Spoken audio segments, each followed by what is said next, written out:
Okay,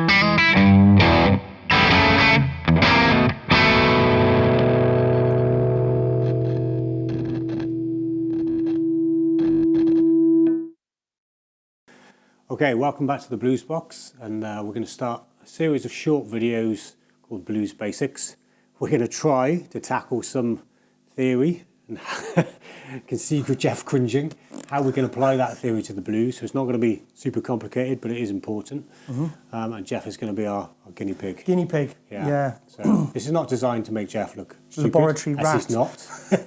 But hopefully it will show whether I'm teaching it clearly or not. Yeah. So if you want to see an absolute comedy show, then come back for the next one as well. Subscribe, like, get in touch, talk to us.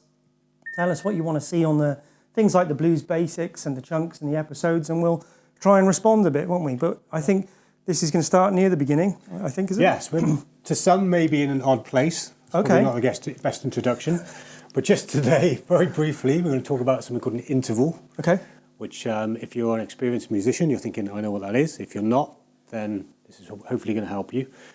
Now, basically, an interval is the name given to the space between two notes. So between two notes in a scale? Any two notes anywhere on your guitar. If you play one, then play another. That has a name. So let's keep this as simple as we can. We're going to use a C major scale because there's no sharps or flats. So it's the notes within a scale? We're going to apply it to that, yes. Okay, so an interval can be literally, because if it's a chromatic scale, it's every single note on the fretboard, isn't it? So it's still got a name. As soon as you move from one note to another, it's got a name. Yeah. Okay, cool. So, with you so far, Jeff, I'd like you to play me a C major scale, please. Would you like it in the note of C? Oh, why not? Happy with that? Okay. Right, so when we play that I'm scale... done, that's all the theory I need. That's you done. That's Jeff's theory. That's got you through this many years of life, Jeff. That's pretty much. So that scale, very simply, is C, D, E, F, G, A, B, C. Yep. Okay? So each of those notes has got a number. Very simple, 1 to 8. Yep.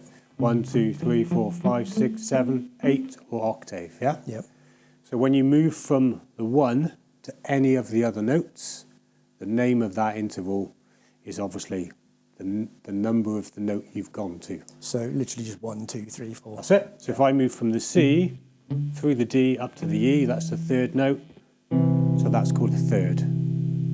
We carry that on to the F is a fourth, the trusty power chord, the fifth, etc. So why is that important? I can hear you thinking. Why are you wasting a couple of minutes of my life? So as well as that having a name, the chords within that key also have a number. So if we move again to that 1, 2, 3 to the E, that chord is called 3 from the key. Okay. Where we apply this to a blues is if we go through our scale and we do a blues in the key of C. The first chord is C, number 1. Then we go to the fourth one, which is F, and then the fifth one, which is G. So a blues progression is a 1, 4, 5 progression. Yep. Okay, makes sense? It does. Now, we're not going to get any more complicated than that in this episode, but it becomes... It's made me happy, that, Steve. I thought it would. But it becomes really important when we try to take that on and make it a more sophisticated, maybe a slightly more advanced blues, perhaps with a hint of jazz, dare I say it, in there. Also very important, you would have already heard us on the Blues Box talk about playing through changes and things like that.